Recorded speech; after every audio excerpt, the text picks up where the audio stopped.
আপু, তুমি আমাকে এভাবে কিস করলে কেন? আরে কিস তো করেছি মাত্র, সামান্য, অন্য কিছু তো করিনি। এর আগে এরকম বিহেভ দেখাচ্ছিস কেন?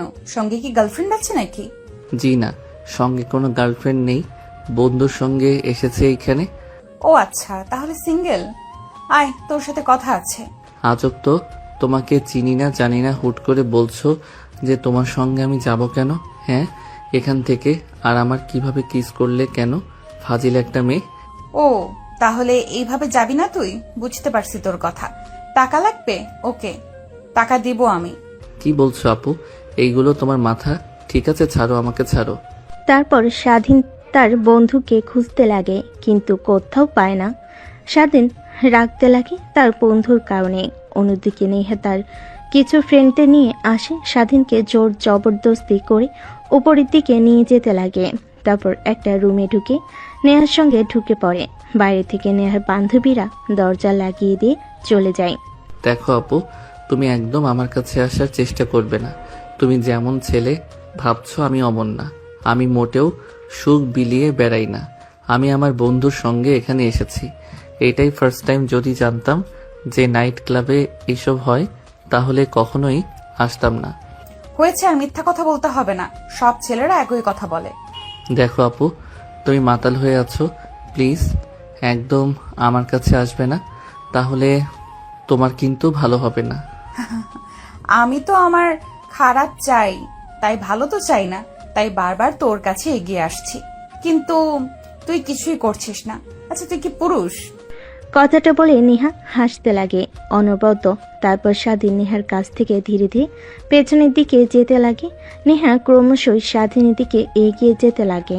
এক পর্যায়ে স্বাধীনকে দেওয়ালের সঙ্গে চেপে ধরে ঠোঁটের সঙ্গে ঠোঁট লাগিয়ে দেয়।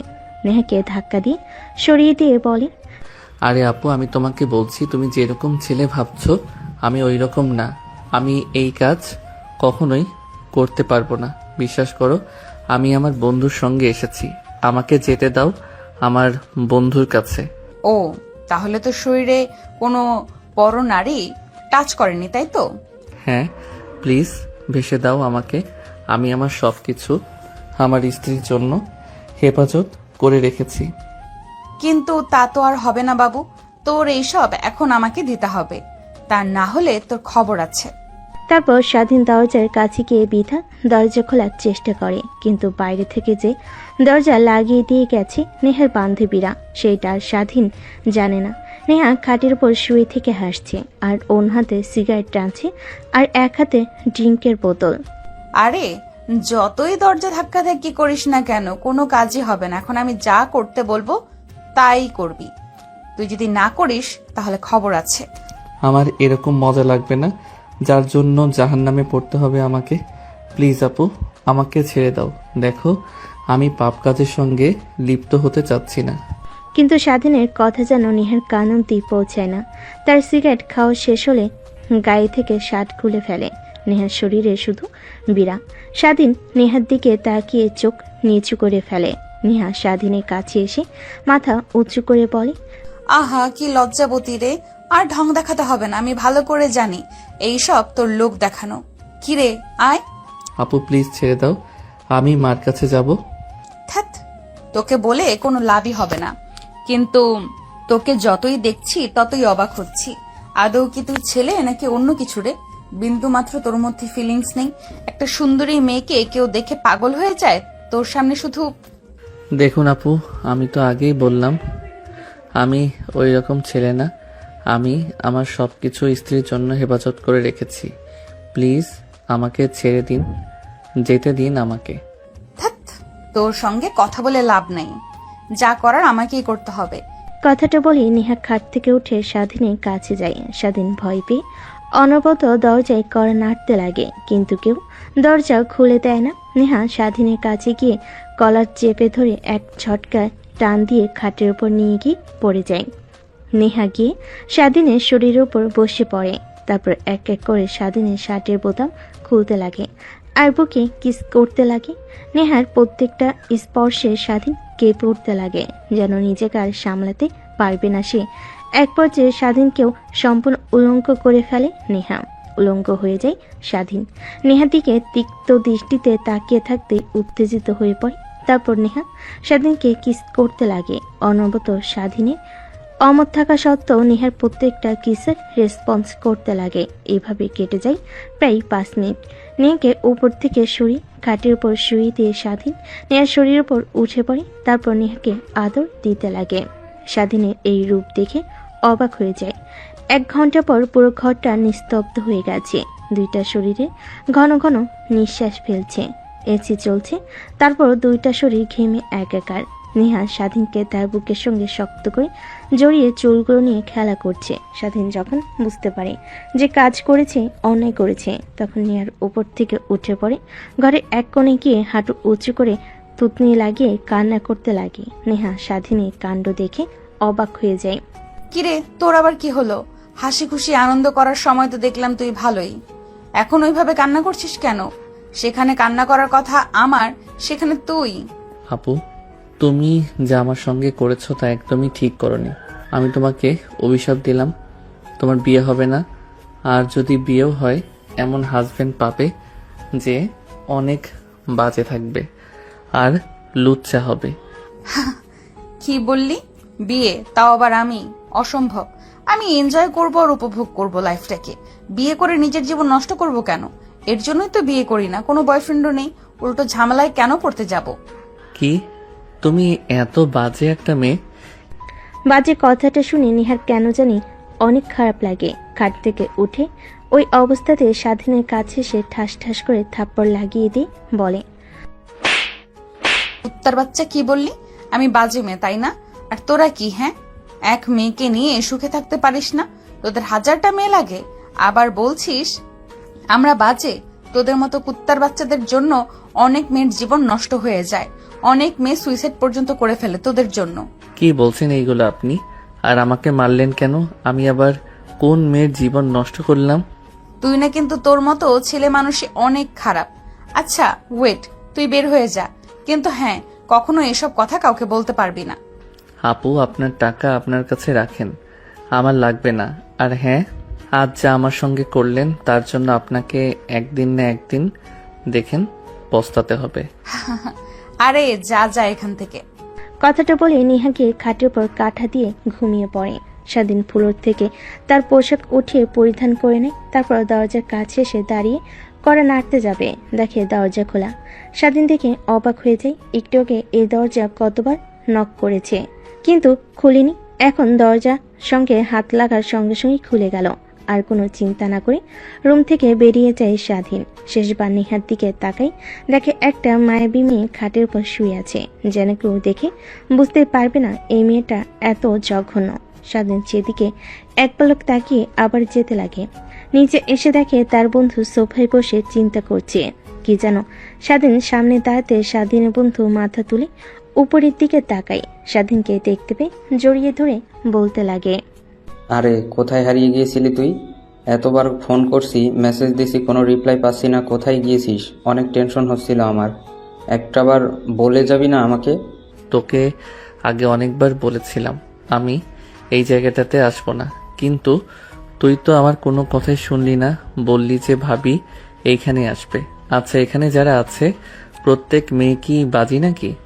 কেন রে, হঠাৎ এই প্রশ্ন করছিস যে? স্বাধীন ভাবতে লাগে, সজীবকে বল আদৌ কি ঠিক হবে?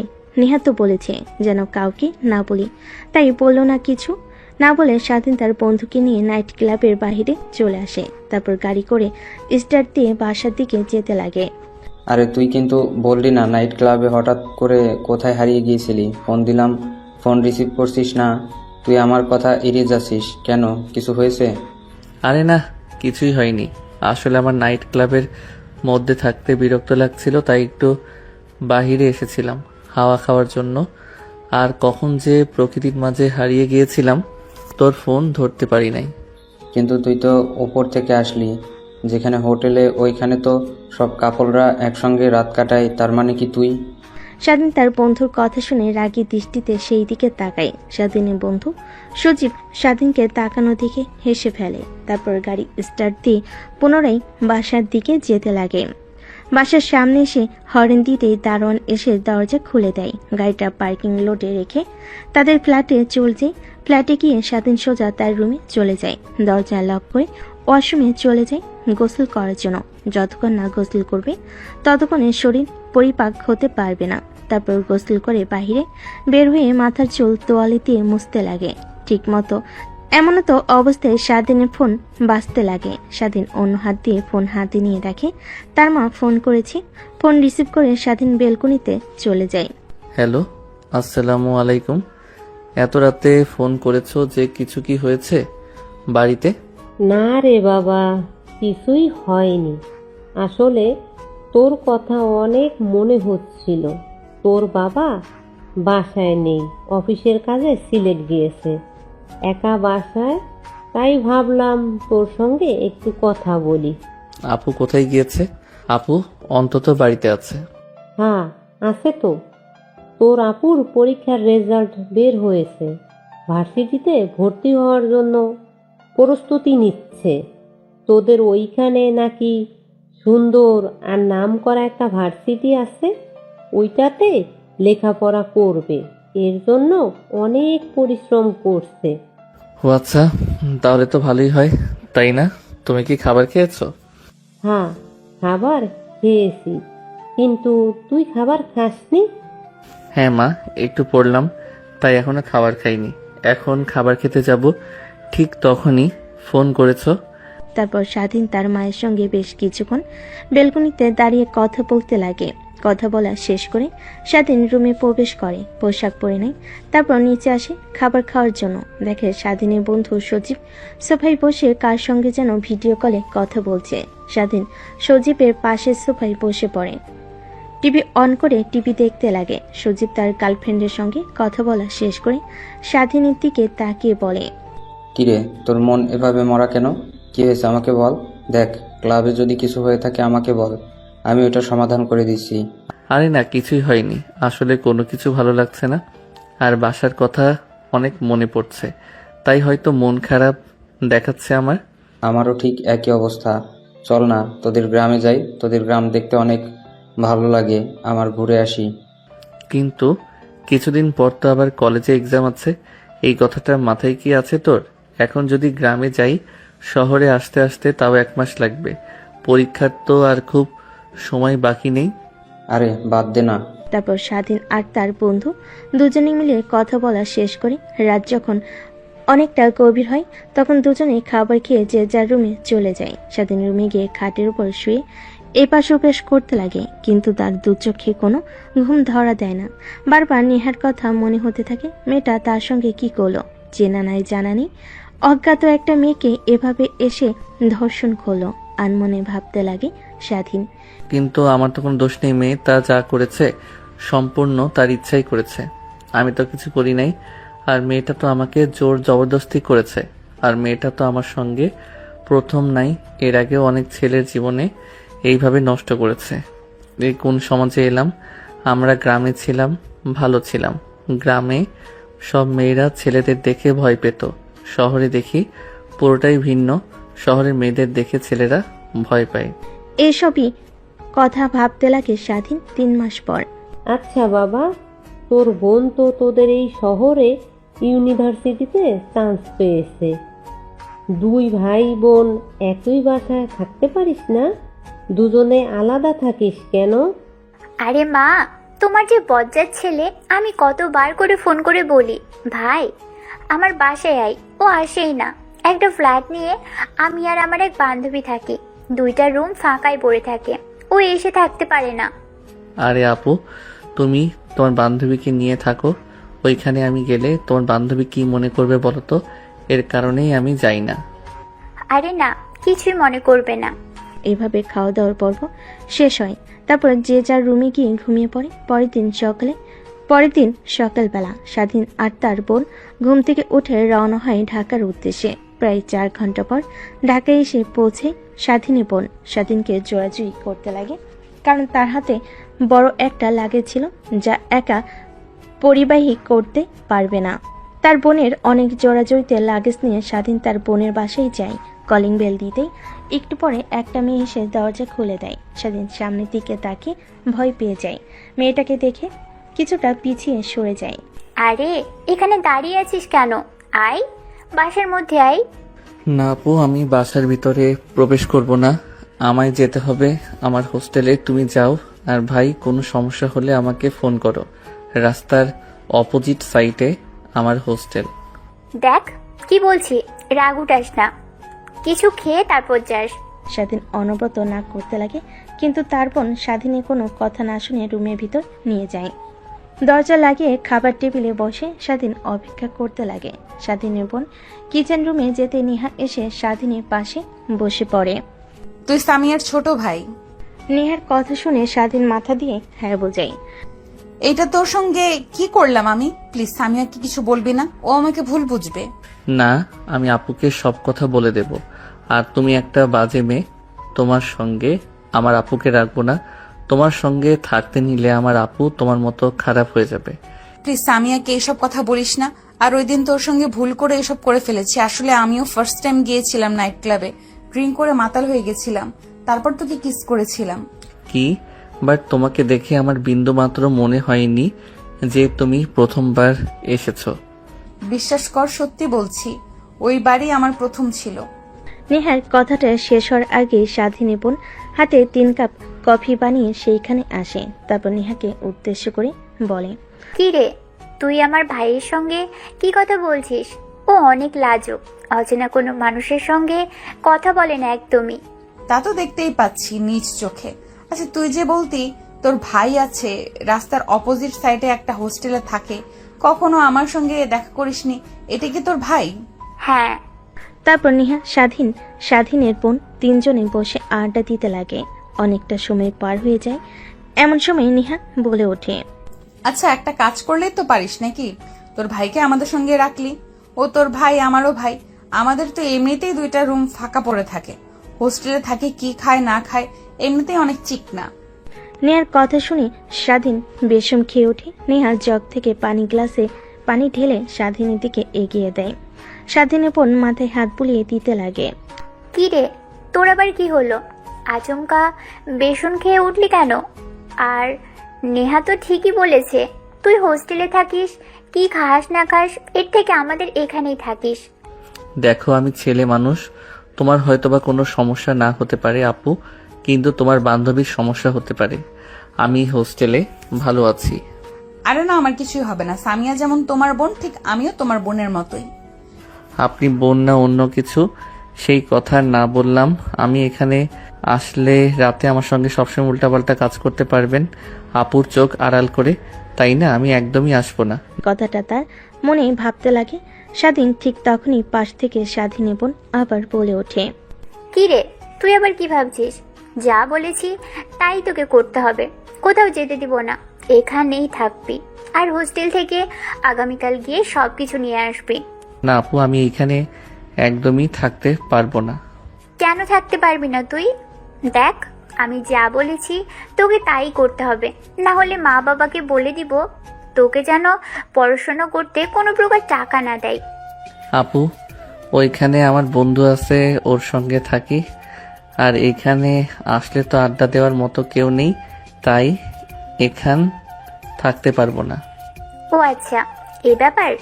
তা আমাদের পাশের রুমটা তো সবসময় খালি পড়ে থাকে, ওটাতে না হয় ও থাকলো, সমস্যা নেই, ওকেও নিয়ে আসিস কাল।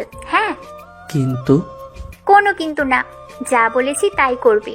আমরা 2টা মেয়ে এক ফ্ল্যাটে থাকি, কোনো সময় যদি কিছু হয়ে যায় তখন তোরা থাকলে আমাদের সঙ্গে আমাদেরও সেফটি হলো, তোরাও আমাদের সঙ্গে থাকতে পারলি। কথাটা বলে স্বাধীনের বোন কফির মগ নিয়ে কিচেন রুমে চলে যায়। অন্যদিকে স্বাধীন নেহার দিকে তাকাতে নেহা মুচকি একটা হাসি দিয়ে সেখান থেকে উঠে চলে যায়। স্বাধীন মুচকি হাসি মানে বুঝতে পারে না, সেখানে ধ্যান মেরে বসে থাকে। একটু পর স্বাধীনের বোন এসে স্বাধীনকে একটা রুম দেখিয়ে দেয়, অনেক পরিপাটি গোছানো একটা রুম। তারপর রুমে গিয়ে ব্যাগ থেকে পোশাক বের করে ফ্রেশ হয়ে খাটের উপর শুয়ে থাকে, বন্ধুর সঙ্গে কথা বলছিল। এমন সময় দরজা দিয়ে রুমের মধ্যে প্রবেশ করে নেহা। নেহাকে দেখতে পেয়ে স্বাধীন তড়িঘড়ি করে নিজেকে সামনে নিয়ে ফোন কেটে দেয়। আপু, তুমি আমার রুমে কিছু কি হয়েছে? না, কিছুই হয়নি, তোর সঙ্গে একটু দেখা করতে আসলাম। দেখো আপু, তোমার দিকে তাকিয়ে আমি আপুকে কিছু বলিনি, কিন্তু এখন দেখছি বলতেই হবে। কথাটা বলেই যে স্বাধীন তার বোনকে ডাকতে যাবে, ঠিক তখনই নিহা দৌড়ে গিয়ে স্বাধীনের ঠোঁটের সঙ্গে ঠোঁট লাগিয়ে দিয়ে চুষতে লাগে। স্বাধীন বড় বড় চোখ করে তাকিয়ে থাকে নিহার দিকে। প্রায় 5 মিনিট পর নিহা স্বাধীনকে ছেড়ে দিয়ে ঠোঁট মুছতে লাগে। জানিস, ওই দিনের পর থেকে আমি একদমই তোকে ছাড়া কিছুই ভাবতে পারি নাই। তোকে অনেক খোঁজার চেষ্টা করেছি, নাইট ক্লাবে অনেক গিয়েছি তোর জন্য, কিন্তু কোথাও তোকে খুঁজে পাইনি। দেখো আপু, একদমই তুমি আমার সঙ্গে আজে বাজে কাজ করবে না, তাহলে আমি এইখান থেকে চলে যাব। আপু, আব্বু না টাকা দিলে কি হবে? আমি কিছু একটা করে নেব। ও আচ্ছা, আমরা আজে বাজে কাজ করছি তাই না? চল তাহলে তোকে বিয়ে করে ফেলি, তখন আর তো আজে বাজে কাজ হবে না, সব বৈধতা হবে, তাই না? কি? তাও আবার তোমার মতো বাজে একটা মেয়েকে বিয়ে করব? অসম্ভব, একদমই না। যেই মেয়ে নাইট ক্লাবে একটা ছেলেকে দেখতে পেয়ে তার উপর ঝাঁপিয়ে পড়ে, না জানি আমাকে রেখে যখন আমার থেকে সুন্দর কাউকে দেখবে তার সঙ্গে আবার ওই কাজ করা শুরু করবে। স্বাধীনের কথা শুনে নিহার অনেক রাগ হয়, কারণ সে তো একবার বলেছে যে নিজের মধ্যে ছিল না, ড্রিঙ্কস করে মাতাল হয়ে গিয়েছিল। তাই রাগে নিহা স্বাধীনের দিকে এগিয়ে যেতে লাগে। ঠিক এমন অবস্থায় পিছন থেকে স্বাধীন উপর নিহাকে উদ্দেশ্য করে বলে, কি রে, তোকে পাঠালাম যে যা স্বাধীনকে ডেকে নিয়ে আয় খাবার খাওয়ার জন্য, আর তুই এসে দুজনে গল্প শুরু করেছিস। নিহা নিজেকে সামলে নিয়ে পিছনের দিকে তাকায়, দেখে স্বাধীনের বোন। তারপর নিহা তার মুখে কৃত্রিম হাসি রেখা টেনে বলে, আরে তুই বললি না তোর ভাই অনেক লাজুক, তাই তোর ভাইয়ের লজ্জা ভাঙাচ্ছি। হয়েছে, আমার ভাইকে আর লজ্জা ভাঙাতে হবে না। এখন আয় তুই আমার সাথে, আর স্বাধীন তুইও আয়, খাবার খেয়ে নিবি। কথাটা বলি স্বাধীনের বোন নেহাকে নিয়ে রুম থেকে বেরিয়ে আসে। নেহা বারবার স্বাধীনের দিকে রাগী দৃষ্টিতে তাকিয়ে থাকে। স্বাধীন বুঝতে পারে তার আজকে খবর আছে। তারপর শোয়া থেকে উঠে খাবার টেবিলে চলে যায়। খাবার খাওয়া শেষ করে স্বাধীন রুমে এসে ভালোভাবে দরজা লাগিয়ে তারপর লাইট অফ করে মোবাইল অন করে বন্ধুর সঙ্গে গেমস খেলতে লাগে। রাত যখন অনেক গভীর হয় তখন দেখতে পায় তার পায়ে ভার ভার অনুভব হয়। স্বাধীন ভয় পেয়ে যায়। ফ্ল্যাশ লাইট অন করে দেখে নেহা তার পায়ের উপর বসে আছে। স্বাধীন চিৎকার দিতে যাবে, এর আগে নেহা এসে স্বাধীনের মুখে হাত দিয়ে চেপে ধরে। দেখ, তুই তোর বোনকে কি বলবি, উল্টা আমি বলবো তুই আমাকে জোর জবরদস্তি করেছিস। তখন দেখবি তোর বোন তোর কোনো কথাই বিশ্বাস করবে না, আমার কথা বিশ্বাস করবে।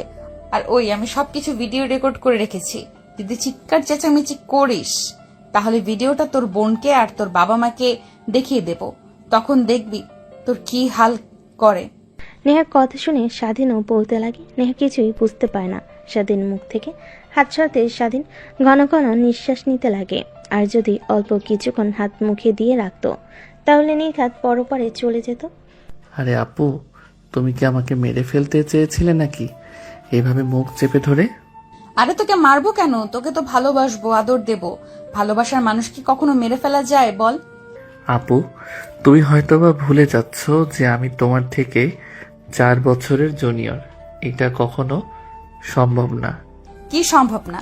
তুই হয়তো আমার আসল পরিচয় জানিস না। আমি যা একবার চেয়েছি তাই পেয়েছি। আমি এখানে তোর বোনের সঙ্গে মা বাবার সঙ্গে রাগ দেখিয়ে তাদের সঙ্গে অভিমান করে এইখানে এসে রয়েছি। না হলে আমার আশেপাশে সব সময় সর্বনিম্ন 20 থেকে 25 জন বডিগার্ড মোতায়েন থাকতো। আর কি বললি, আমার পেছনে পেছনে অনেক ছেলে লাইন দিয়ে দাঁড়িয়ে আছে, তাদের দিকে আমি ফিরেও তাকাই না। তুমি তাহলে যাও না সেই ছেলেদের কাছে, দেখবে তোমার চাহিদা ও পূরণ করবে, তুমিও আনন্দ পাবে। কিন্তু আমি তো তোমার থেকে জুনিয়র, তোমার চাহিদা পূরণ করতে পারবো না। প্লিজ আপু, আমার সঙ্গে এসব আর করবে না। আর আমি তখন বলেছি উল্টাপাল্টা কিছু করলে আমি এখান থেকে চলে যাব। বুঝতে পারছি, সোজা আঙুলে ঘি উঠবে না, আঙুল বাঁকাতেই হবে। কি তার মানে? তুমি ওই দিন রাতে মদ খেয়ে? স্বাধীনকে আর কোনো কথা বলতে না দিয়ে নেহা স্বাধীনের উপর শুয়ে পড়ে। ঠোঁটের সঙ্গে ঠোঁট লাগিয়ে চুষতে লাগে আর পা দিয়ে স্বাধীনের পায়ে অনবরত টাচ করতে লাগে, যেন স্বাধীন উত্তেজিত হয়ে যায়। আর তাকে সুখ দিতে পারে, কিন্তু স্বাধীন পাথরে নাই সেইখানে শুয়ে থাকে। এক পর্যায়ে নেহা স্বাধীনের রেসপন্স না দেখে অনেকটা রেগে যায়। রেগে স্বাধীনের ঠোঁটে কামড় দেয়। স্বাধীন আহ বলে ওঠে। তারপর এক এক করে নেহা স্বাধীনের শরীর থেকে পোশাক খুলতে লাগে। নেহার প্রত্যেকটা স্পর্শে স্বাধীন কেঁপে উঠতে লাগে। এক পর্যায়ে নিজেকে আর সামলাতে না পেরে নেহার সঙ্গে তালে তাল মিলাতে লাগে। দুজন হারিয়ে যায় ভালোবাসার এক অতল গভীরে। 2 ঘন্টা পর নেহা স্বাধীন বুকের উপর শুয়ে আছে। যাতে নেহার চুলগুলোতে হাত বুলিয়ে দিচ্ছে, যেন সে নিজের মধ্যে নেই। ঠিক তখনই নেহা বলে ওঠে, আচ্ছা জানিস, তোকে যে বলেছিলাম না আমি ড্রিঙ্ক করে মাতাল হয়ে তোর সঙ্গে ওইসব করেছি, মিথ্যা কথা বলেছি। আমি ড্রিঙ্ক করি অনেক আগে থেকেই, কিন্তু কখনোই মাতাল হতাম না। কিন্তু তোকে দেখে মাতাল হয়ে গেছিলাম, জোর জবরদস্তি করতে লাগি। ভেবেছিলাম তুই বাজে, কিন্তু না। কিন্তু ওই দিনের পর থেকে তোকে নিয়ে ভাবতে ভাবতে কখন যে তোকে ভালোবেসে ফেলেছি আমি নিজেও জানি না। বিশ্বাস কর, আমি তোকে অনেক ভালোবাসি। হ্যাঁ, বুঝতে পারছি। আর কিছু বলবেন? কি বুঝলি তুই? নেহা স্বাধীনের বুকের উপর থেকে মাথা উঁচু করে স্বাধীনের দিকে তাকিয়ে কথাটা বলে, এইটাই বুঝতে পারলাম যে আমি আপনার চাহিদা পূরণ করার বাহক মাত্র। এসব ভালোবাসার অভিনয় করতে হবে না। আমি কি বলি, একটা ভালো ছেলে দেখে বিয়ে করে ফেলেন, অযথা কোনো ছেলের জীবন নিয়ে খেলা না করে। হ্যাঁ, বিয়ে তো করতে চাই, কিন্তু যাকে করব সে তো আর রাজি হচ্ছে না। কোনো জোর করে ওইসব করতে পারলে, কেন জোর করে এইসব করতে পারলে আমার সঙ্গে অন্য আরেকটি ছেলেকে উঠে বিয়ে করতে পারবেন না? সব অভিনয় করেন আপনি, তাই না? হ্যাঁ, অভিনয় তো করি বটে, কিন্তু আগে সকালটা হতে দে, তারপর তোকে দেখাচ্ছি। স্বাধীন নেহার দিকে একবার তাকিয়ে উপরের দিকে তাকিয়ে বলে। স্বাধীন আর কিছু বলে না, কারণ সে ভালো করে জানে নেহার সঙ্গে যত কথা বলবে ততই নেহা তার সঙ্গে তর্কাতর্কি করবে। এক পর্যায়ে স্বাধীন নেহাকে শক্ত করে জড়িয়ে ধরে অবাক হয়ে যায়, তারপর ঘুমিয়ে যায়। পরের দিন সকালবেলা ঘুম থেকে স্বাধীন উঠে দেখে নেহা নেই। বুঝতে পারে যে সে রুম থেকে চলে গিয়েছে। ভাবতে লাগে কালকে রাতে নেহা কিভাবে রুমে প্রবেশ করলো। ভাবতে ভাবতে হঠাৎ নজর যায় বিছানার দিকে, দেখতে পায় রক্তের ছিটে লেগে আছে। স্বাধীন ভয় পেয়ে যায়, যদি এটা তার বোন দেখে ফেলে তাহলে তো স্বাধীনকে সন্দেহ করবে। তাই তড়িঘড়ি করে শোয়া থেকে উঠে বিছানার চাদরটি নিয়ে ওয়াশরুমে চলে যায়। গোসল করে চাদরটি ধুয়ে দিয়ে ছাদে শুকিয়ে দিয়ে যে নিচে নামতে যাবে, অমনি নেহার সঙ্গে দেখা হয়। স্বাধীন মাথা নিচু করে নিচে নামছিল সিঁড়ি দিয়ে। ঠিক তখনই স্বাধীন হাত আলতো করে চেপে ধরে নেহা বলে, কিরে, হঠাৎ আজ এত সকালে ছাদে উঠেছিলে কেন? কালকে রাতে যা করেছেন, যদি আপুর সঙ্গে ধরা খাই তার কারণেই ছাদে এসে জামা কাপড় আর বিছানার চাদর শুকাতে দিয়েছি। স্বাধীনের কথা নেহা বুঝতে পারে, অনেকটা লজ্জা পায়। তারপর স্বাধীনকে দেওয়ালের সঙ্গে চেপে ধরে মাথা পিছন দিকে হাত দিয়ে কিস করতে লাগে। স্বাধীন রেগে গিয়ে নেকে ধাক্কা দিয়ে সরিয়ে দেয়। কি শুরু করেছেন আপনি? হ্যাঁ বলেন তো। আমি বলছি যে আমি আপনার ছোট, তারপরেও এসব করছেন। আবার প্রকাশ্যে যদি আপু দেখে ফেলে তখন কি হবে ভাবতে পারছেন না? একবার জ্যান্ত পুঁতে রাখবে মাটিতে আমাকে। এমনিতে কোনো মেয়ের সঙ্গে দেখতে পারে না আমাকে, এর কারণে আমার কোনো মেয়ে ফ্রেন্ড নেই। কথাগুলো কেন জানি নেহার বুকে তীরের মতো এসে লাগে। তারপর নেহার পাশ কাটিয়ে স্বাধীন নিচে চলে আসে। তারপর স্বাধীন রুমে গিয়ে জামা কাপড় পরে নেয়। রুমে বসে বন্ধুর সঙ্গে কথা বলছিল, তখন স্বাধীনের বোন এসে খাবার খাওয়ার জন্য বলে। তারপর স্বাধীন রুম থেকে বের হয়ে নিচে গিয়ে খাবার খেয়ে নেয়। তারপর স্বাধীন তার বোনকে বিদায় জানিয়ে নিচে চলে আসে। তখনই নেহা এসে স্বাধীনের হাত চেপে ধরে। স্বাধীন নেহার কাছ থেকে তার হাত সরানোর চেষ্টা করে। ঠিক তখনই নেহা স্বাধীনের দিকে রাগী দৃষ্টিতে তাকায়। স্বাধীন নেহার তাকানো দেখে ভয় পেয়ে চুপসে যায়। তারপর একটা রিক্সা দাঁড় করিয়ে নেহা উঠে পড়ে, সঙ্গে স্বাধীনও। তারপর রিক্সাওয়ালা মামাকে কাজী অফিসের কথা বলতে স্বাধীন অবাক হয়ে যায়।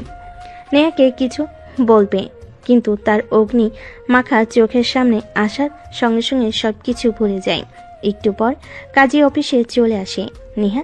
স্বাধীনকে কাজী অফিসের সামনে দাঁড় করিয়ে কথায় যেন চলে যায়। সে পালাবে কিনা এসবই ভাবছে, কিন্তু কেন যেন তখনই নেহা তার সঙ্গে 4-5 জন লোক নিয়ে আসে। তারপর নেহা স্বাধীনের কাছে এসে হাত চেপে ধরে কাজী অফিসের ভিতরে চলে যায়। কাজী অফিসের সামনে থাকা 2টা চেয়ারে স্বাধীন আর নেহা বসে পড়ে। আরে নেহা মা, তুমি এখানে? হ্যাঁ আঙ্কেল, বিয়ে করব। কি বলছো মা? বিয়ে করবে মানে? বিয়ে তো আর সামান্য বিষয় নয়, এর জন্য সাক্ষী লাগে আর বাবা মার মত লাগে। কিন্তু তোমার মা বাবা কই? কাউকে তো দেখতেছি না। কিন্তু আঙ্কেল, আপনি হয়তো বা ভুলে গিয়েছেন যে একটা মেয়ে আর ছেলের প্রাপ্তবয়স্ক হলে তারা বিয়ে করতে পারে, বাবা মার কোনো দরকার পড়ে না। তো আপনাকে যা করতে বলেছে তাই করেন, আর এই 4 জন হচ্ছে আমাদের সাক্ষী। ঠিক আছে মা। তারপর কাজী সাহেব, স্বাধীন আর নিহার দুজনেই বিয়ের কার্যক্রম করতে লাগে। একটু পরে স্বাধীনকে কবুল বলতে বললে স্বাধীন কবুল বলে না। পাশ থেকে নিহা স্বাধীনকে তার কাছে এগিয়ে নিয়ে এসে কানে কানে বলতে লাগে, দেখ, এখন যদি কবুল না বলিস, সিনক্রেট করিস, তাহলে আমার কাছে যে ভিডিওটা আছে তা তোর বাবা মার কাছে পাঠিয়ে দেব। আর তোর বোনকে আমি কান্না করে করে তোর সম্বন্ধে উল্টাপাল্টা কথা বলবো। তখন দেখি তুই কিভাবে আমাকে বিয়ে না করে, তখন আমাকে এমনিতে তোকে বিয়ে করতে হবে। এর থেকে আমি যা বলি, তুই আমাকে বিয়ে কর, কেউ জানতে পারবে না। তুই লেখাপড়া কর, প্রতিষ্ঠিত হলে তখন আমরা না হয় সবাইকে বলে দিব। কিন্তু আপু, আমি তো আপনাকে ভালো। স্বাধীনের কথা শেষ না হতে নিহা স্বাধীনের হাত শক্ত করে চেপে ধরে আর চোখে বড় বড় করে তাকিয়ে থাকে। স্বাধীন ভয় পেয়ে ঢোক গিলে সামনে থাকা গ্লাস থেকে পানি ডকডক করে খেয়ে ফেলে। তারপর একসঙ্গে কবুল কবুল বলে ওঠে। নেহাকে বলার সঙ্গে সঙ্গে নেহা কবুল বলে ওঠে। তারপর কাজী সাহেব দেনা পাওনা দিয়ে নেহা আর স্বাধীন দুজনেই কাজী অফিস থেকে বের হয়ে আসে। স্বাধীন কান্না করতে লাগে। নেহা এটা দেখে ভুরকুচকে স্বাধীনের দিকে তাকায়। কিরে, তুই কান্না করছিস কেন? কান্না করব না কি করব?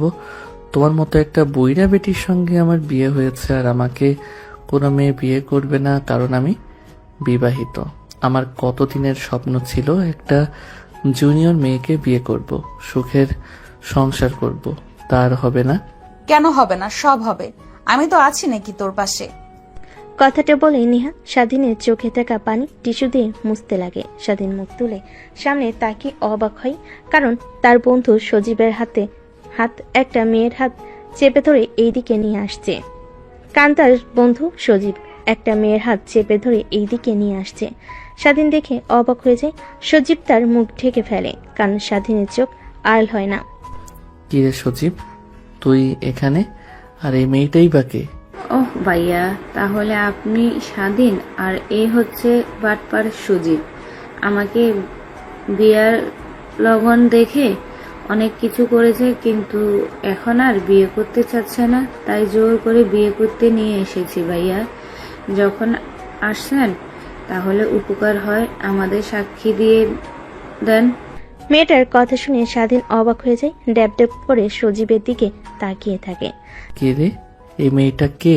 আর যা বললো তা কি আদৌ সত্যি নাকি মিথ্যা কথা? আরে ভাই হ্যাঁ, এর সঙ্গে আমার অনেক দিনের রিলেশনশিপ। তুই জানিস না, তোর অগোচরে অনেক কিছু করেছি আমরা। কিন্তু আমি তো এখানে কি বিয়ে করতে পারবো না? আমার লাইফে আছে, পড়ালেখা এখনো শেষ করিনি, তাহলে বিয়ে করে খাওয়াবো কি? আমি কি তোকে খাওয়াতে বলছি? আমাকে বলছি শুধু আমাকে বিয়ে কর। তুই আমার কাছে ধরা থেকে গেলি, লেখাপড়া শেষ করো তুমি, তারপর না হয় সবাইকে জানাবো আমাদের সম্পর্কটা। কিন্তু বিয়েটা করতে হবে কেন? তারপর সজীব আর সজীবের গার্লফ্রেন্ড দুজনেই তর্কাতর্কি করতে লাগে। স্বাধীন দুজনের দিকে তাকিয়ে থাকে। নেহা অবাক হয়ে যায়। আরে থামবি তোরা? কাজী অফিসের সামনে দাঁড়িয়ে কি করছিস এইসব? তোরা দেখ, সবাই তোদের দিকে তাকিয়ে আছে। আচ্ছা, ভাবি যে হতো বলছে, তাহলে বিয়ে করে ফেল। ভাবি তো আর বলছে না যে বিয়ে করে তাকে তোর বাসায় নিয়ে যেতে হবে, সে তার বাসায় থাকবে। তুই তোর মতো লেখাপড়া শেষ করে না হয় আঙ্কেল আন্টিকে জানাস। স্বাধীনের কথা শুনে সজীব হাবোধক মাথা নাড়ায়, কারণ স্বাধীন সত্যি কথাই তো বলেছে। তারপর দুজনে কাজী অফিসে চলে যায়। কাজী সাহেব নেহা আর স্বাধীনকে দেখতে পেয়ে বলে, এবার কি এখন কি তোমাদের ডিভোর্স লাগবে নাকি? কারণ এখন তো বিয়েকে সবাই খেলনা মনে করে। সজীব আর নেহা কাজী সাহেবের দিকে ট্যাপ ট্যাপ করে তাকিয়ে থাকে, আবার স্বাধীনের দিকেও তাকিয়ে থাকে। স্বাধীন পরিস্থিতি স্বাভাবিক করার জন্য বলে, আরে আঙ্কেল না, এ যে আমার বন্ধু, এ বিয়ে করবে, এর জন্য এসেছি সাক্ষী হিসেবে। ও আচ্ছা, তাই বলো। আমি আবার উল্টো পাল্টা চিন্তা করেছি। তা বস তোমরা। স্বাধীন আর নেহা সজীব আর সজীবের গার্লফ্রেন্ড বসে পড়ে। তারপর কাজী সাহেব বিয়ের কার্যক্রম শুরু করে বিয়ে পড়ানো শুরু করে। বিয়ে পড়ানো শেষ হলে বাহিরে চলে আসে। স্বাধীনের দিকে সজীব ড্যাপ ড্যাপ করে তাকিয়ে থাকে। স্বাধীন এটা দেখে পরিস্থিতি সামলানোর জন্য বলে, আরে ভাই, এইভাবে তাকিয়ে আছিস কেন? কোনো লাভ হবে না, বুঝলি? এখন চল, ট্রিট দিতে হবে আমাদের। বিয়ে করেছিস না? সেটা না হয় বুঝতে পারলাম, বাট কাজী সাহেব তোমাদের দুজনকে দেখে ওই কথা বললো কেন? ডিভোর্সের কথা, আবার বিয়ের কথা? আরে উনি আমাদের হয়তোবা অন্য কেউ ভেবে নিয়েছে। বাদ দে, চল এখন। না না না, যাওয়া যাবে না। আগে এটার উত্তর দে, তারপর। আচ্ছা আপু, আপনি বলেন তো কি হয়েছে? তারপর সজীবকে নেহা সব কথা খুলে বলে তাদের বিয়ের কথা। শুধুমাত্র সজীব কথাটা শুনে হাসতে লাগে। স্বাধীনের অনেক রাগ হতে লাগে। সজীবের কাছে গিয়ে একটা ঘুষি মেরে বলতে লাগে, দেখ, তোর বিয়ের কথা আমি জানি, আমার বিয়ের কথা তুই। বাই চান্স কেউ যদি জানতে পারে আমাদের এই বিয়ের কথা, তাহলে কিন্তু খবর আছে। আর তোর কথা আমি সবাইকে বলে দেব তখন। আরে পাগল নাকি তুই? কাউকে বলবি না, আমিও কাউকে বলবো না। এখন চল, তুই আমাকে ট্রিট দিবি।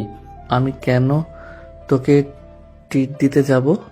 তোদের বিয়ের সাক্ষী আমরা দিয়েছি, আমাদের তুই ট্রিট দিবি? তখনই নেহা পাশ থেকে বলে, চলো, তোমাদের কাউকেই ট্রিট দিতে হবে না, আমি তোমাদের খাওয়াবো। তারপর দুইটা রিক্সা দাঁড় করিয়ে চারজন উঠে পড়ে। তারপর একটা রেস্টুরেন্টের সামনে গিয়ে নেমে রিক্সাওয়ালাকে ভাড়া দিতে চলে যায়। তারপর তারা রেস্টুরেন্টে ঢুকে খাওয়া দাওয়া করে চারজনে অনেক এনজয় করতে লাগে। দেখতে দেখতে অনেকটা সময় পার হয়ে যায়। তারপর চারজন রেস্টুরেন্ট থেকে বের হয়ে রিক্সা নিয়ে পুরো শহরটা ঘুরতে লাগে। এমন সময় স্বাধীনের ফোন বাজতে লাগে। পকেট থেকে ফোন বের করতেই নেহা একটু কৌতূহল নিয়ে হাত থেকে ফোন কেড়ে নিয়ে দেখে আপু লেখা। বুঝতে পারে সামিয়া ফোন করেছে, তাই স্বাধীনের দিকে এগিয়ে দেয়। স্বাধীন নেহাকে চোখ বাঁকিয়ে প্রশ্ন করে, এখন আপুকে কি বলবো বলেন? আপু তো বলেছিল যে হোস্টেল থেকে সবকিছু গুছিয়ে যেন খুব তাড়াতাড়ি বাসায় যাই, কিন্তু আমরা তো বাহিরে দিয়ে ঘুরছি এখন। কিছু একটা বলো তুমি। তারপর স্বাধীন ফোন রিসিভ করে কানের কাছে ধরতেই ওপাশ থেকে সামিয়া বলতে লাগে, কি রে, তুই কখন বের হয়েছিস বাসা থেকে? এখনো আসিসনি কেন? হোস্টেল থেকে সবকিছু আনতে তো আর এত সময় লাগার কথা না। আপু, একটা কাজে বন্ধুর সঙ্গে কলেজে এসেছি, একটু পর বাসায় গিয়ে তারপর না হয় আমরা দুজন যাব। ও আচ্ছা, তাহলে তাড়াতাড়ি চলে আসিস। কথাটা বলে স্বাধীন ফোন রেখে দেয়। স্বস্তির একটা নিঃশ্বাস ফেলে। অন্যদিকে নেহা অপলক দৃষ্টিতে স্বাধীনের দিকে তাকিয়ে থাকে। স্বাধীন অনেকটা অবাক হয়ে যায় নেহার তাকানো দেখে। কি হয়েছে আপু, তুমি এইভাবে আমাদের দিকে তাকিয়ে আছো কেন? না, দেখছি আমার কিউট বরটাকে। স্বাধীন নেহার কথা শুনে ফিক করে হেসে ফেলে। নেহা স্বাধীনের হাসির দিকে অপলক দৃষ্টিতে তাকিয়ে থাকে। এইভাবে অনেকটা সময় পার হয়ে যায়। পার্কে ঘোরাঘুরি শেষ করে আরেকটা রিক্সা নিয়ে স্বাধীন আর সজীব দুজনেই হোস্টেলে চলে আসে। তারপর দুজনেই গোছগাছ করে হোস্টেলের সবার কাছ থেকে বিদায় নিয়ে চলে আসে বাসায়। কলিং বেল দিতে নেহা এসে দরজা খুলে দেয়। সজীব মুখ ফসকে বলে ফেলে, ভাবি আপনি এখানে? পাশ থেকে স্বাধীনের বোন সবকিছু শুনতে পায়। কে ভাবি? কার ভাবি? কিসের ভাবি?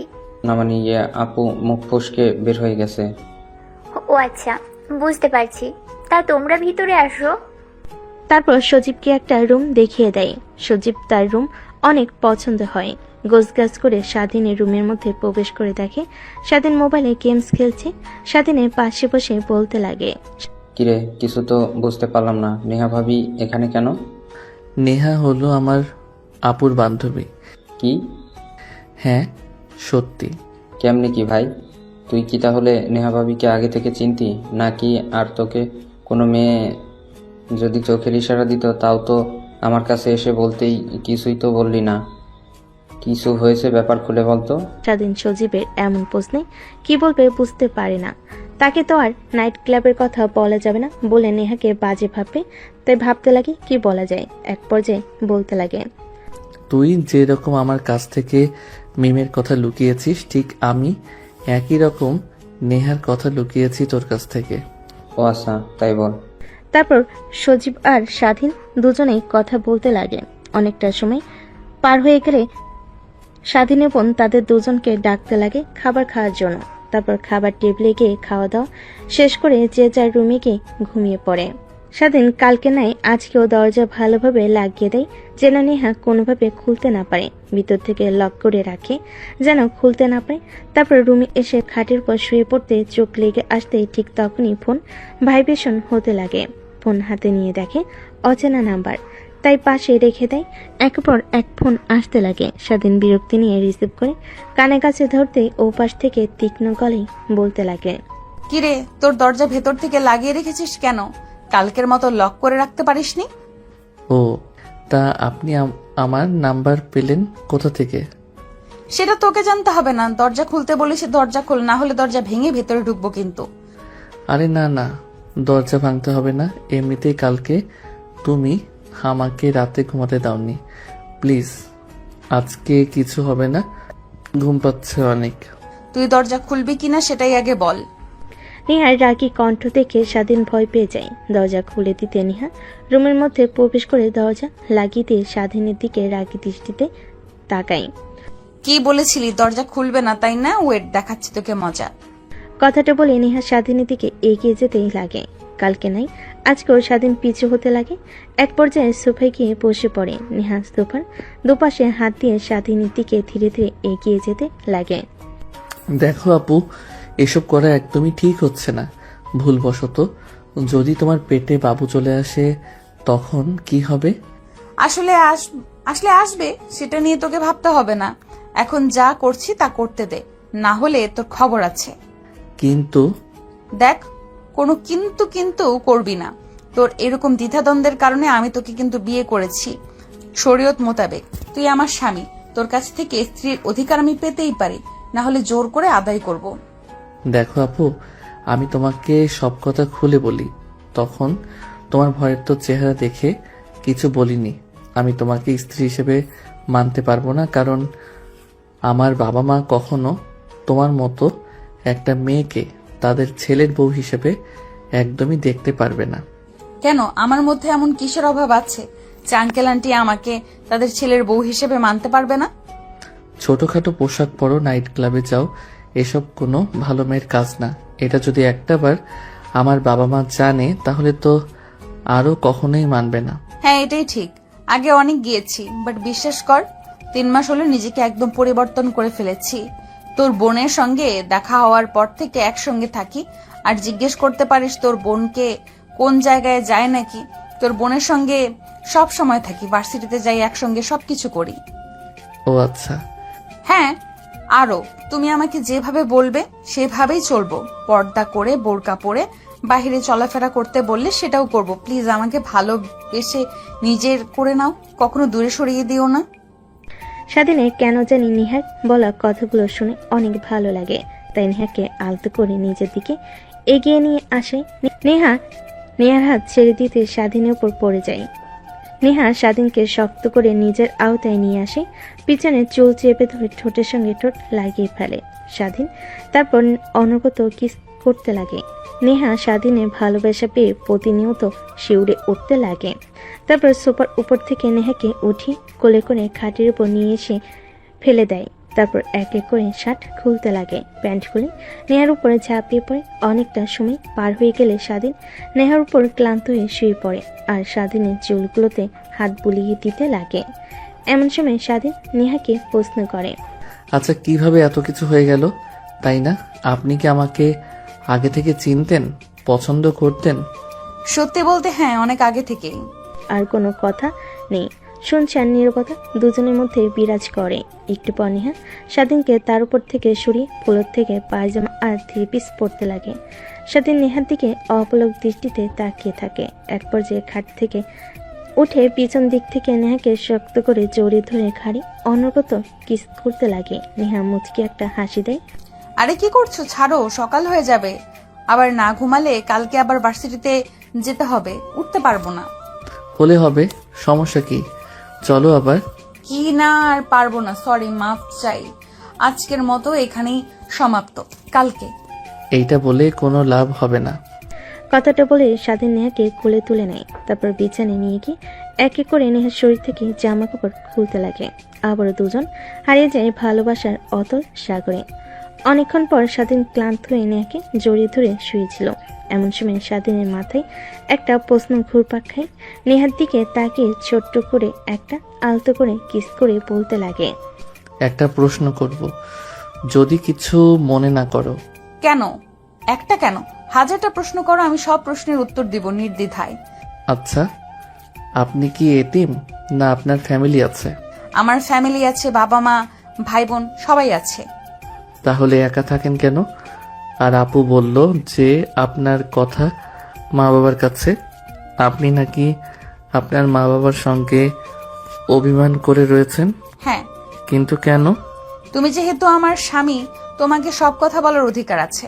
আমার বাবা হলো এই শহরের নামকরা বিজনেসম্যান, নাম্বার 1 কোম্পানির মালিক ইমরান চৌধুরী।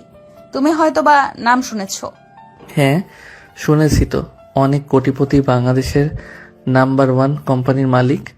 হ্যাঁ, কিন্তু এটাই হলো আমার শত্রু। প্রতিনিয়ত বাবার রুলস ফর্মালিটি মেনে চলতে তার বডিগার্ড সর্বক্ষণ আমাকে পাহারা দেয়। আমার যা একদমই ভালো লাগে না, আর তাদের লাইফস্টাইল আমার অনেক বাজে লাগে। তাই সাধারণ মানুষের মতো জীবনযাপন করতে চাই। বাবাকে বলতে নিলে সে বলে তার অনেক শত্রু, আমার বিপদ হবে, তাই সে আমাকে একা ছাড়তে চায় না। তাই বাবা মার সঙ্গে ঝামেলা করে আমি বাসা থেকে বের হয়ে আসি। তারপরে শহরে এসে এই বাসা কিনে এখানে উঠি।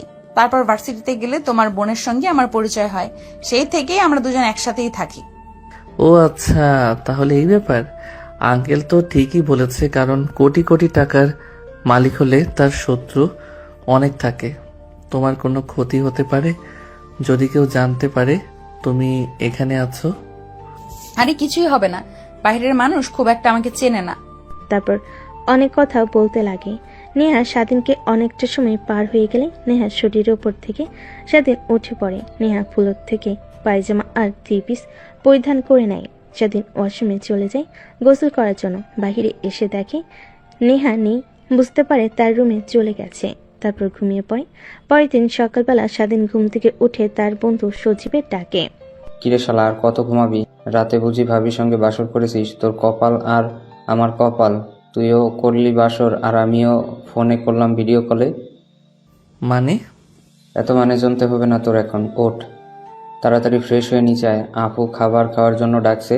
আর আজকে কলেজে যাব, অনেকদিন হলো যাওয়া হয় না, সামনে তো আবার এক্সাম। তারপর স্বাধীন শোয়া থেকে উঠে ওয়াশরুমে চলে যায় ফ্রেশ হওয়ার জন্য। ফ্রেশ হয়ে বাইরে এসে খাবার টেবিলে এসে চেয়ার টেনে বসে পড়তেই স্বাধীনের বোন স্বাধীনকে খাবার সার্ভ করতে করতে বলে, তাহলে এর জন্যই আমার কাছে তুই থাকতে চাচ্ছিলি না? নিজের মতো চলাফেরা করবি, ঠিক মতো কলেজ করবি না, ঘুমাবি, রাতভর গেমস খেলবি। কি যে বলো আপু, আসলে আজকে অনেক রাত অবধি পড়ে ঘুমিয়েছি, তাই ঘুম থেকে উঠতে লেট হয়েছে আমার। স্বাধীনের কথা শুনে পাশ থেকে মুচকি মুচকি হাসতে লাগে নেহা, সঙ্গে সজীব। খাবার খাচ্ছিল, ঠিক তখনই বাম হাতে ব্যথা অনুভব করে। পাশে তাকিয়ে দেখে নেহা অনবরত তার বাম হাতে স্বাধীনের বাম হাতে চিমটি কাটছে, কিন্তু কিছু বলতে পারছে না, সহ্য করে নিচ্ছে। এক পর্যায়ে হাত সরিয়ে নেহার দিকে রাগী দৃষ্টিতে তাকাতে নেহা স্বাধীনকে চোখের ইশারা দিয়ে খাবার খেতে বলে। তারপর খাওয়া দাওয়া শেষ করে স্বাধীন তার রুমে চলে যায়। কলেজে পরিধানকৃত পোশাক পরে কলেজের উদ্দেশ্যে বেরিয়ে পড়ে স্বাধীন আর সজীব। অন্যদিকে নেহা আর স্বাধীনের বোন তারাও চলে যায় ভার্সিটিতে। দেখতে দেখতে একসময় মনোযোগ দিয়ে ক্লাস করতে লাগে। কলেজ ছুটি হলে স্বাধীন সজীব কলেজের বাইরে এসে রিক্সার জন্য অপেক্ষা করতে লাগে। এই সময়টাতে রিক্সা পাওয়া অনেক চাপ। একটু পরে রিক্সা পেয়ে যায়। তারপর রিক্সা নিয়ে সোজা তাদের বাসায় চলে আসে। দেখতে পায় বাড়ির সামনে অনেকগুলো কালো গাড়ি দাঁড় করানো, সামনে অনেকগুলো বডিগার্ড দাঁড়িয়েছে। স্বাধীন কিছু একটা ইঙ্গিত পায়, কিন্তু সেদিকে কোনো পাত্তা না দিয়ে ভিতরে ঢুকতে যাবে, তার আগে সব বডিগার্ডরা স্বাধীন আর সজীবকে আটকায়। আপনারা কেউ ভিতরে ঢুকতে পারবেন না, স্যার তার মেয়ের সঙ্গে দেখা করতে গিয়েছে। একটু পর না হয় আপনারা ভিতরে ঢুকতে পারবেন, স্যার বের হয়ে না আসা পর্যন্ত। কি বলছেন এগুলো? আমার বাসা, আমি যেতে পারবো না মানে? এক প্রকার রাগ দেখিয়ে ভেতর প্রবেশ করে স্বাধীন আর সজীব। তারপর সোজা বাসার ভিতর ঢুকে দেখে বসার রুমে বসে একটার মধ্যে বয়স্ক লোক, দামি স্যুট আর প্যান্ট পরিহিত। স্বাধীন দেখে বুঝতে পারে এইটা নেহার বাবা। পাশ কাটিয়ে সোজা রুমে চলে যায়। ফ্রেশ হয়ে নিচে এসে দেখে এখনো লোকটা বসে আছে। স্বাধীন তার বোনের পাশে গিয়ে বসে পড়ে। তারপর স্বাধীনের বোন স্বাধীনের সঙ্গে পরিচয় করিয়ে দিতে লাগে। তারপর দেখো, আমি তোমাদের ভালোর জন্যই এসব করেছি, আর তোমরা উল্টো আমাকে ভুল বুঝেছ। অনেক কষ্ট পেয়েছি আমি। চলো তুমি আমার সঙ্গে বাসায়। তোমার যেমন ইচ্ছা তেমন ভাবে চলাফেরা করবে। তোমাকে এখানে এভাবে দেখতে একদমই পারছি না মা। বাবা, আমি এখানে অনেক ভালো আছি। যখন প্রয়োজন হয় তখন আমি একাই বাসায় চলে যাব, আর সময় সময় গিয়ে তোমার সঙ্গে মা, ভাইয়া আর ছোট বোনের সঙ্গে দেখা করে আসব। কিন্তু তুমি বাসায় যাবে না কেন মা?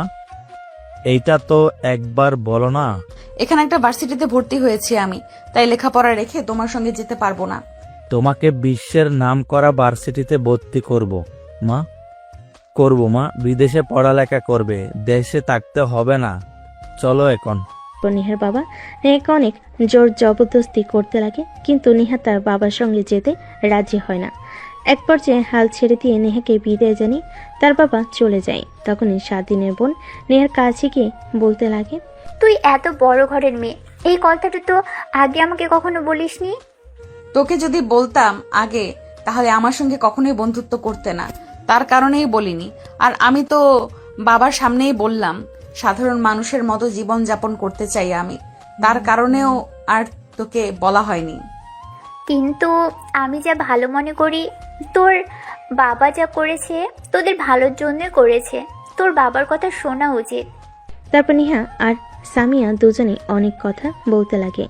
ঠিক তখনই পাশ থেকে সজীব স্বাধীনের কানে কানে বলতে লাগে, শালা, তোর তো রাজকপাল রে, রাজকুমারীও পেয়ে গেলি, রাজত্ব পেয়ে যাবি কিছুদিন পরে।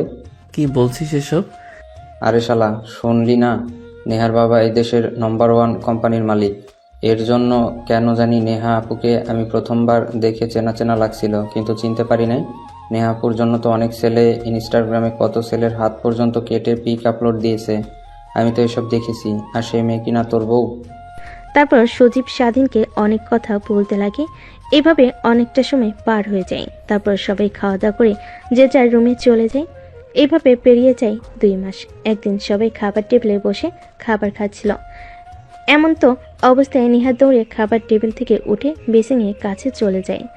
নেহাকে খাবার টেবিল থেকে দৌড়ে উঠে যেতে দেখে স্বাধীনের বোন সামিয়া নেহার কাছে গিয়ে দেখে নেহা অনবরত বমি করে চলেছে। সামিয়া বুঝতে পারে না নেহার বমি হওয়ার কারণ কি। এক পর্যায়ে নেহা বমি শেষ হলে সামিয়া নেহাকে পানি খাইয়ে দিয়ে মাথায় পানি দিয়ে তার রুমে নিয়ে গিয়ে শুয়ে দিয়ে আসে। তারপর আবার খাবার খেতে টেবিলে আসে। তখনই স্বাধীন প্রশ্ন করে, আচ্ছা আপু, নেহাপুর কি হয়েছে? হঠাৎ করে উঠে বেলসিনের কাছে গেল যে? আরে আমিও তো বুঝতে পারলাম না কি হয়েছে ওর। গিয়ে দেখি অনবরত বমি করে চলেছে। আল্লাহই জানে মেয়েটার আবার কি হলো। কথাটা বলে স্বাধীনের বোন খাবারের প্লেটগুলো নিয়ে কিচেন রুমে চলে যায়। সজীব পিছন থেকে স্বাধীনকে কোনায় দিয়ে এক নাগারে গুতা লাগে। স্বাধীন রেখে পিছনের দিকে তাকাতে সজীব বলে, ভাই, তুই তো এখন বাবা হতে চলেছিস, মিষ্টি খাওয়া আমাদের। বাবা মানে কি বলছিস এসব কথা তুই? আরে হ্যাঁ, কারণ একটা মেয়ে কখন বমি করে জানিস? যখন তার পেটে বাচ্চা থাকে, তখন খাবার খাওয়ার সঙ্গে সঙ্গে বমি করে। আর আমি বেশ কিছুদিন ধরে দেখছি নেহা আপুর মধ্যে কেমন যেন পরিবর্তন, পেট ধীরে ধীরে ফুলে উঠছে। সজীবের কথা শুনে স্বাধীনের মাথায় চিন্তার বাজ পড়ে যায়। কারণ এখন যদি বেবি হয় তাহলে কি হবে? তার ফ্যামিলি কি মেনে নেবে? সে এখনো তার ফ্যামিলির উপর নির্ভর করে লেখাপড়া করছে। রে শালা, কই হারিয়ে গেলি? মিষ্টি তো খাওয়া এখন আমাদের। দেখ, উল্টাপাল্টা কথা বলবি না। একদমই অসুখও তো হতে পারে নাকি? সেটাও হতে পারে, বাট আমি যা সন্দেহ করলাম তাই বললাম। আগামীকাল তুই একবার নেহাকে ডক্টরের সঙ্গে দেখা করিয়ে নিয়ে আসিস। স্বাধীন মাথা দিয়ে হ্যাঁ বোঝে। তারপর সোজা রুমে চলে যায়। রাত একটু গভীর হলে স্বাধীন রুম থেকে বের হয়ে দরজা লাগিয়ে নেহার রুমে দরজা খুলে ভিতরে ঢুকে পড়ে। দেখে নেহা বই পড়ছে। স্বাধীনকে দেখতে পেয়ে বইটা পাশে রেখে দেয়। স্বাধীন সে নেহার পাশে বসে পড়ে, মাথায় হাত বুলিয়ে দিতে লাগে। নেহা স্বাধীনের বুকে মাথা রাখে। স্বাধীন নেহাকে শক্ত করে জড়িয়ে ধরে। কি হয়েছে তোমার? এইভাবে বমি করলে কেন? জানি না, বেশ কিছুদিন হলো এরকম হচ্ছে, আর অনেক টক খেতে ইচ্ছে করছে। এর কারণ তো কিছুই বুঝতে পারছি না। নেহার কথা শুনে স্বাধীনের আরো সন্দেহ গাঢ় হয়, কারণ এই লক্ষণ তো গর্ভবতী মায়েদের একমাত্র হয়। কি ভাবছো এভাবে? আচ্ছা, আমি যদি মারা যাই তুমি অনেক খুশি হবে, তাই না? কারণ জোর করে বিয়ে করেছি, জোর করে ভালোবাসার অধিকার আদায় করে নিয়েছি। আমি মরে গেলে এসব আর কে করবে? অনেক খুশি হবে তুমি। নেহার কথা শুনে স্বাধীনের বুকের বাঁ পাশে চিনচিনে ব্যথা হতে লাগে। কিছুই হবে না, তোমায় কিছুই হয়নি। কালকে আপুর সঙ্গে ডাক্তারের কাছে যেও, তাহলে এই চিন্তা মুক্ত হয়ে পড়বে। আর হ্যাঁ, প্রথমে হয়তো তোমাকে ভালোবাসিনি, কিন্তু এখন বিশ্বাস করো অনেক অনেক ভালোবাসি, নিজের জীবনের থেকেও বেশি। কথাটা বলে স্বাধীন নেহার কপালে আলতো করে একটা চুমু দেয়, তারপর আবার বলতে লাগে, আচ্ছা, এখন যদি তোমার বাবা আসে আর বলে তোমাকে তার সঙ্গে নিয়ে যাবে যেইভাবেই হোক, তখন কি তুমি আমাকে ভুলে যাবে? স্বাধীন নামে কেউ তোমার জীবনের সঙ্গে জড়িয়েছিল? আরে না, পাগল নাকি তুমি? আমার স্বামী আর আমার অ্যাকাউন্টে যত টাকা আছে তুমি আজীবন বসে খেয়েও ফুরাতে পারবে না। আমি বলবো না বিয়ে করেছি, আমার স্বামী তুমি পরিচয় করিয়ে দেব, তারপর বাবার রেগে একা চলে যাব। কথাটা বলে নেহা স্বাধীনকে জড়িয়ে ধরে। এভাবে অনেকটা সময় পার হয়ে যায়। এমন সময় স্বাধীন বলে, চলো বাইরে যাই, অনেক সুন্দর চাঁদ উঠেছে, ছাদ থেকে অনেক ভালো দেখাবে। ছাদে যাও, আমি কফি বানিয়ে আনছি। তারপর স্বাধীন কিচেন রুমে গিয়ে কফি বানিয়ে ছাদে যায়। দেখে নেহা দোলনায় বসে আছে। স্বাধীন নেহার পাশে বসে পড়ে মুক্ত আকাশে পূর্ণিমার জ্যোৎস্না দেখতে লাগে দুজন মিলে। এভাবে অনেকটা সময় পার হয়ে গেলে রাত যখন গভীর হয়, তখন স্বাধীন নেহাকে কোলে তুলে নেয়। তারপর সিঁড়ি দিয়ে নিচে নেমে নেহার রুমে নেহাকে দিয়ে স্বাধীন তার রুমে এসে ঘুমিয়ে পড়ে। পরের দিন সকালবেলা স্বাধীন ঘুম থেকে উঠে ফ্রেশ হয়ে কলেজে চলে যায়। অন্যদিকে নেহা স্বাধীনের বোনকে নিয়ে হসপিটালে চলে যায়। স্বাধীন ক্লাসে মনোযোগ দিতে পারে না, যদি তার সন্দেহটা ঠিক হয়, আবার যদি নেহার কোনো মারাত্মক রোগ হয়। এসব বিষয় নিয়ে চিন্তা করতে করতে ক্লাস শেষ করে কলেজ ছুটি হলে বাসে এসে দেখে নেহা বসার রুমে বসে আছে চিন্তিত হয়ে, পাশে তার বোন। স্বাধীন রুমের দিকে যাচ্ছিল, এমন সময় পিছন থেকে তার বোন ডাক দেয়। স্বাধীন বাধ্য ছেলের মতো তার বোনের সামনে গিয়ে দাঁড়ায়। স্বাধীনের বোন বসা থেকে উঠে স্বাধীনের গালে ঠাস ঠাস করে থাপ্পড় মারতে লাগে। এইটুকু ছেলে হয়ে বিয়ে করে ফেলেছিস, আবার বাবাও হতে চলেছিস। একটাবার কাউকে জানানোর প্রয়োজন মনে করলি না? ছি, আমার বলতেও ঘেন্না হচ্ছে। তুই আমার ভাই। স্বাধীন যা বোঝার বুঝিয়ে ফেলেছে। নেহা তার বোনকে সব কথা খুলে বলেছে। স্বাধীন মাটির দিকে তাকিয়ে থাকে, আরেকটা থাপ্পড় দিতে যাবে সামিয়া। এমন সময় নেহা এসে সামিয়ার হাত চেপে ধরে। দেখো, ওর কোনো দোষ নেই, আমি জোর করে বিয়ে করেছি আর সবাইকে বলতে নিষেধ করেছি, এর কারণেই কাউকে বলিনি। স্বাধীন, তাই বলে আমাকেও বলবে না? আমি ওর বোন হই। আমি কি তোদের সম্পর্কটা মেনে নিতাম না? উল্টো আমি মা বাবাকে বোঝাতাম। আর এখন কি বলবো? তার ছেলে লুকিয়ে বিয়ে করেছে, আবার বাচ্চার বাবা হচ্ছে। তখন বাবা মা কি বলবে বুঝতে পারছিস তোরা? আপু, ভুল করে ফেলেছি, প্লিজ তুমি বাবা মাকে রাজি করাও। আর নেহার কোনো দোষ নেই, যা করার আমি করেছি, ওর সঙ্গে জোর করে বিয়ে করেছি ওকে। তারপর নেহা স্বাধীনের বোন তিনজনের কথা বলতে লাগে। তার সজীব দর্শকের ন্যায় দাঁড়িয়ে আছে। স্বাধীনের বোন মাথা চেপে ধরে সোফায় বসে পড়ে। আচ্ছা, তুই তোর রুমে যা, পোশাক পরিবর্তন করে আয়। আমি মা বাবাকে এখনই আসতে বলছি ঢাকায়। স্বাধীন তার রুমে চলে যায় পোশাক পরিবর্তন করার জন্য। ওয়াশরুমে যায় ফ্রেশ হওয়ার জন্য। বাইরে এসে দেখে নেহা তোয়ালে হাতে নিয়ে দাঁড়িয়ে আছে। স্বাধীন নেহাকে কি বলবে কিছুই বুঝতে পারে না। নেহার হাত থেকে তোয়ালেটা নিয়ে মুখ মুছতে লাগে। নেহা বুঝতে পারে স্বাধীন অনেক অভিমান করে আছে তার উপর, কারণ সে এখন বেবি চায়নি। দেখো, এখানে তো আমাদের কোনো হাত নেই। স্বয়ং আল্লাহ তাআলা চেয়েছিলেন যে আমাদের এই সম্পর্কটা সবার মাঝে যেন প্রকাশ পায়। লুকিয়ে লুকিয়ে সম্পর্কটা চালানোর থেকে প্রকাশ পেয়ে সবার মাঝে, এটাই ভালো। আর তুমি নারাজ হয়ে থেকো না প্লিজ। আরে পাগলি, কি বলো? নারাজ হয়ে থাকবো কেন? আমি বাচ্চার বাবা হচ্ছি, এটা তো অনেক আনন্দের কথা, তাই না? আমি অনেক খুশি। আর তোমাকে দেখে একটুও মনে হচ্ছে না। স্বাধীন খুশি হয়ে নেহাকে শক্ত করে জড়িয়ে ধরে উপরে তুলে ঘোরাতে লাগে। আরে নামাও নামাও, পড়ে যাবে, আর যে কেউ দেখতেও পারে। এখন আর দেখলে কোনো সমস্যা নেই, কারণ সবাই জেনে গেছে। হয়েছে, আর বলতে হবে না। চলো নিচে যাই, সবাই আমাদের জন্য অপেক্ষা করছে। তারপর নেহা আর স্বাধীন দুজনেই নিচে চলে আসে। এভাবে সময় কোথা দিয়ে পার হয়ে যায় বুঝতে পারে না। সন্ধ্যা হতে স্বাধীনের বাবা মা সবাই চলে আসে। ইমিডিয়েটলি খবর দেওয়াতে তার একটু চিন্তিত হয়ে আসে। রুমের মধ্যে ঢুকে স্বাধীন আর সামিয়াকে সুস্থ দেখে স্বস্তির নিঃশ্বাস ফেলে। বাবা, তোদের কিছু হয়নি তো? হঠাৎ করে তোরা তাড়াহুড়া করে খবর দিলি, কিছু কি হয়েছে তোদের? স্বাধীন কোনো উত্তর না দিয়ে মাথা নিচু করে ফেলে। তারপর স্বাধীনের বোন তার বাবা মাকে সব কথা খুলে বলতে লাগে। অনেক রাগ হতে লাগে। নেহার দিকে তাকিয়ে নিমিষেই সব রাগ মাটি হয়ে যায় তাদের, কারণ এত সুন্দর একটা মেয়ে। নেহা এগিয়ে এসে স্বাধীনের মা বাবার পা ছুঁয়ে সালাম করে।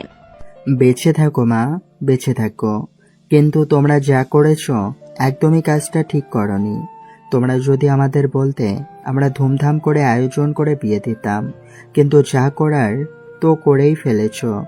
এখন ছেলের বিয়ে না দেখে নানা হচ্ছি। কথাটা বলে সেইখানে থাকা সবাই হাসতে লাগে। ঠিক তখনই দরজার কলিং বেল বাজতে লাগে। স্বাধীনের বোন গিয়ে দরজা খুলে দেয়। তখনই হুড়মুড়িয়ে ভেতরে প্রবেশ করে নেহার বাবা মা, ভাই আর ছোট বোন। স্বাধীনের বাবা নেহার বাবাকে দেখে অবাক হয়ে যায়। দাঁড়িয়ে হ্যান্ডশেক করতে লাগে আর বলতে লাগে, আরে দোস্ত, তুই এখানে? আমারও তো একই প্রশ্ন, তুই এখানে কেন? আরে এইটা হচ্ছে আমার মেয়ে আর এটা হচ্ছে আমার ছেলে। এরা দুজন এই বাসাতে থাকে। কি, তার মানে স্বাধীন তোর ছেলে? আর নেহা মামনি তোর মেয়ে? নেহার বাবা মাথা দিয়ে হ্যাঁ বোঝায়। তারপর স্বাধীনের বাবা আর নেহার বাবা দুজনেই হাসতে লাগে। তারপর সব পরিবার মিলে নেহা আর স্বাধীনকে মেনে নেয়। সবাইকে অনেক খুশি দেখে স্বাধীন আর নেহা দুজনেই অনেক খুশি হয়। দেখতে দেখতে রাত হয়ে গেলে নেহা স্বাধীন তাদের রুমে চলে যায়। স্বাধীন নেহার কাছে এসে খাটের উপর বসে থেকে বলতে লাগে, কখনো ভাবতেও পারিনি যে সবকিছু এইভাবে ঠিক হয়ে যাবে। ভেবেছিলাম যদি একবার কোনোভাবে আপু কিংবা বাবা মা জানতে পারে তাহলে আমার খবর আছে।